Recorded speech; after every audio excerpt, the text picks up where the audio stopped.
I want you to close your eyes for just 10 seconds. Really, do it with me right now. Imagine you're standing at the edge of a cliff at 4:47 a.m. The sky still bruised purple. No one around for miles. Just you and the wind. And in that silence, you hear something. A tiny whisper inside your chest. It's not loud. It's barely audible. But it says 4 words that change everything. This could be mine. That whisper is dangerous. Because the moment you hear it, the moment you admit there's something bigger out there with your name written on it, your old life starts cracking. Comfort gets uncomfortable. Average starts to feel like a prison. And everybody who's happy with good enough suddenly feels threatened by the fire they see flickering in your eyes. I know that whisper. I heard it when I was 19 years old, sleeping on a futon in my cousin's laundry room, working the night shift at a gas station, $47 to my name, and a dream in my head that felt so ridiculous I was embarrassed to say it out loud. I wanted to speak to millions. Wanted to stand on stages and move people the way Les Brown and Eric Thomas moved me when I watched their videos on a cracked iPhone screen at 3 a.m. But every single day, reality slapped me in the face. Who the hell are you to want that? You don't have a degree. You don't have connections. You don't even have a car that starts in the rain. And for a long time, I let that voice win. I dreamed. But I didn't act. I had the big dream, but I was living the small life. And here's what I learned the hard way. Dreaming big without acting bigger is one of the most painful forms of self-torture a human being can endure. It's like having a lion trapped inside a kitten's body. You feel the power, but you're too scared to roar. So many of us live right there. We hear the whisper, we feel the pull, we see the vision, but we stay quiet, we stay small, we stay realistic. And 10 years later, we're scrolling through Instagram looking at somebody, living the exact life we once pictured. And we feel this knot in our throat because deep down we know. That could have been us. If only we had acted bigger than our fear. Today, right now, that ends. Because this speech is not about dreaming big. A million videos already told you to do that. This is about what happens after the dream hits you like a freight train. This is about becoming the kind of person who doesn't just dream of the mountaintop, but starts climbing while everyone else is still taking selfies at base camp. Open your eyes. The whisper just turned into a roar, and it's time to answer it. There's a brutal gap that kills more dreams than failure ever will. I call it the gap. It's the space between the moment you see the vision and the moment you decide whether you're going to become the person who deserves it, or stay the person who just wishes for it. Most people live their entire lives inside that gap. They see the dream, they feel the excitement, they even tell a few friends. But then Monday comes, the alarm goes off, the bills are due, the kids are screaming, the boss is texting. And suddenly, the dream feels like a luxury they can't afford. I want to tell you about a man named David. I met him 3 years ago at one of my seminars. He was 47 years old, 85 pounds overweight, drowning in $62,000 of credit, card debt.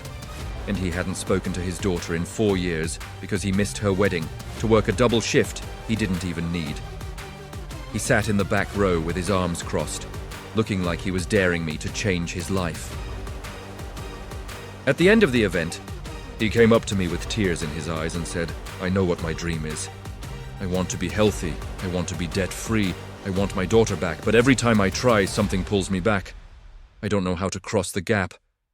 I looked him dead in the eyes and said, "David, the gap doesn't close because you wish it closed. The gap closes when you become someone who is willing to be uncomfortable long enough for the new you to be born." 6 months later, I got an email.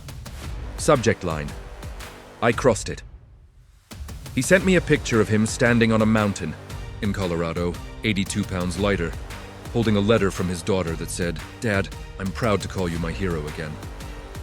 And at the bottom of the email, he wrote one sentence I'll never forget. "The gap didn't get smaller, I got bigger. That's the secret nobody tells you. The gap is supposed to be terrifying. It's supposed to feel impossible. Because if it felt easy, everybody would do it. The gap is the entrance exam to the life you say you want. and most people flunk it because they try to leap across it in one jump instead of building a bridge. Brick by painful brick. Your dream is not the problem, your action is, your identity is. The version of you who woke up today is perfectly qualified for the life you have right now. But that version will never be qualified for the life you want. So, you have two choices. Stay the same and keep the life you have. Or become someone new and claim the life that's waiting. Every single person who has ever done something extraordinary has one day in common. It's not the day they won. It's not the day they got the award or the money or the recognition. It's the day they decided enough is enough. For me, that day was January 3rd, 2017. I remember it like it was burned into my soul. I was 24 years old, still broke, still unknown, still sleeping on that same futon. I had just gotten rejected from speaking at a local high school, because they said I didn't have enough experience. I walked out of that office, got in my 1998 Honda Civic with the broken air conditioning, and I drove to the beach. It was 38 degrees outside, windy, gray. I walked to the water's edge and I screamed at the ocean. I'm talking full-on primal scream, tears running down my face, snot everywhere. I screamed, I am done being average! I'm done being broke. I'm done letting fear write my story. And in that moment, something shifted. Not because the universe magically heard me, but because I heard myself. For the first time, I wasn't asking for permission. I wasn't hoping things would change. I was declaring war on the old me. I drove home that night, and I did 7 things that changed everything. I deleted every video game off my phone. I threw away every junk food in the house. I wrote my goals on the ceiling above my bed, so they'd be the first thing I saw every morning. I sent 100 cold emails to event organizers saying, I'll speak for free if you just give me the stage. I scheduled my first workout for 5 a.m. the next day. I made a promise to post 1 video every single day for a year, no matter what. And I looked in the mirror and said, if you don't change now, you will hate yourself at 40. That was the day I stopped dreaming big and started acting bigger. Within 18 months, I had spoken in front of 40,000 people. Within 24 months, I was making 6 figures doing what I love. Within 36 months, I bought my mum the house she raised me in. None of that happened because I'm special. It happened because one day I decided enough was enough. I need you to find your January 3rd. I need you to have that moment where you look at your life and you say, no more excuses, no more tomorrows, no more waiting for permission. Today, I burn the boats. Today, I become the person who makes this happen or dies trying. Because here's the truth. The pain of staying the same has to become greater than the pain of changing.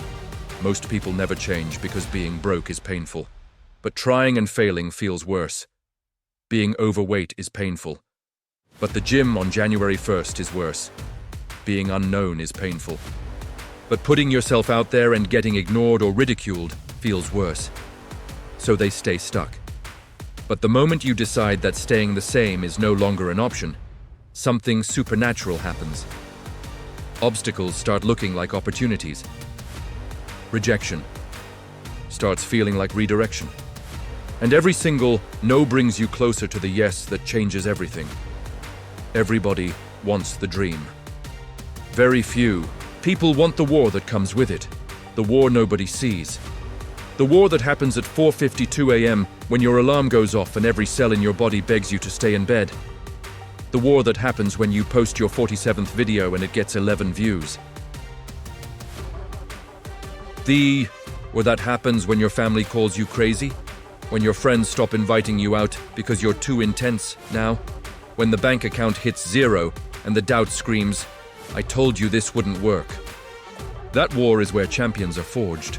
And that war is won or lost in your mind before it ever shows up in your reality. Let me tell you about Sarah, single mom, 2 kids, working as a cashier at Walmart.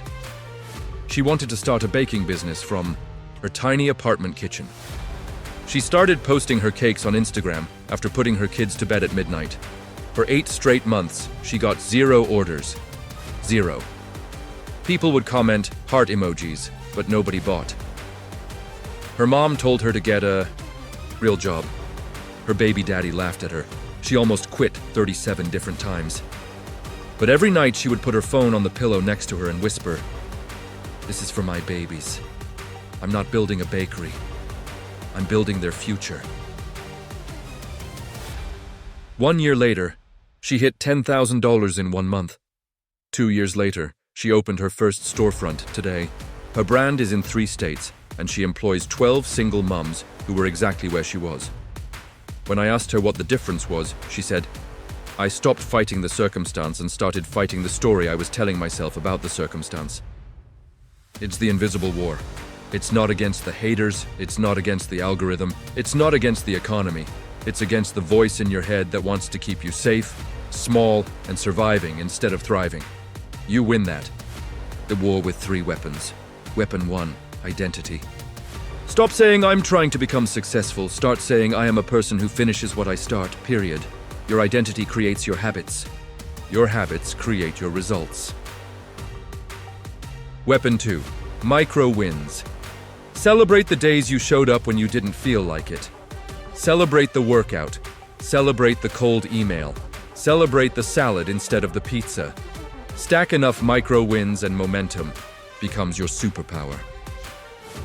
Weapon 3, future pacing. Every single day, close your eyes and see the version of you who already made it. Feel their confidence. Hear their laugh. Walk in their shoes. Because your brain doesn't know the difference between vivid imagination and reality. So give it a preview of who you're becoming, and it will start making decisions like that person today. The war is real, but so is the warrior inside you. And warriors don't wait to feel brave. They move scared, they move tired, they move broken, they move anyway. I want you to imagine something with me. Fast forward 50 years from today. You're sitting in a rocking chair. Maybe you've got grandkids on your lap. Maybe you're alone watching the sunset. And someone asks you one question. Did you do it? Did you become everything you were capable of becoming? In that moment, none of the excuses will matter. The economy won't matter. Your childhood won't matter. Who didn't believe in you won't matter. The only thing that will matter is whether you acted bigger than your fear. Don't want you to live a life where your potential goes to the grave with you. I don't want your music to stay inside you. I don't want your book unwritten, your business unstarted, your love unspoken, your forgiveness withheld, your hand unraised, your voice silenced. The world is starving for people who are willing to dream big and act bigger. Not perfect people, not rich people, not lucky people. Just people who decided their dream was worth the discomfort. People who decided that being misunderstood was a small price to pay for being unstoppable. So right now, I need you to do something for me. I need you to stand up, wherever you are, in your bedroom, in the gym, on the subway. Stand up. Put your hand over your heart and repeat after me out loud. I am no longer available for a small life. Starting. Today I dream big and I act bigger. I will fall. I will fail. I will cry. But I will never again betray my own potential. This is my time. This is my life. And I am coming for everything that was promised to me. Now take the biggest, deepest breath you've taken all year and scream, "Let's go," at the top of your lungs. That scream just shook the universe. That scream just woke up your destiny. That scream just told every demon of doubt that their time is up. Your dream isn't waiting for you to be ready. Your dream is waiting for you to decide you're worth it. So go right now. Take the first ridiculous, terrifying, imperfect step. Send the message, make the call, post the video, sign up for the course, lace up the shoes, write the first page, ask for forgiveness, ask for the sale, ask for the chance. Dream big, but act bigger, because the world doesn't need more dreamers. It needs more doers. It needs more people who are willing to bleed for what they believe in. It needs you, the unrepeatable, unstoppable, unbreakable you, to step into the fullness of who you were created to be. This is not the end of your story. This is the day the hero finally stands up. Now go make the rest of your life the best of your life. I'm proud of you. Believe in you, and I'll see you at the top, because the only way we lose is if we never try. Let's go.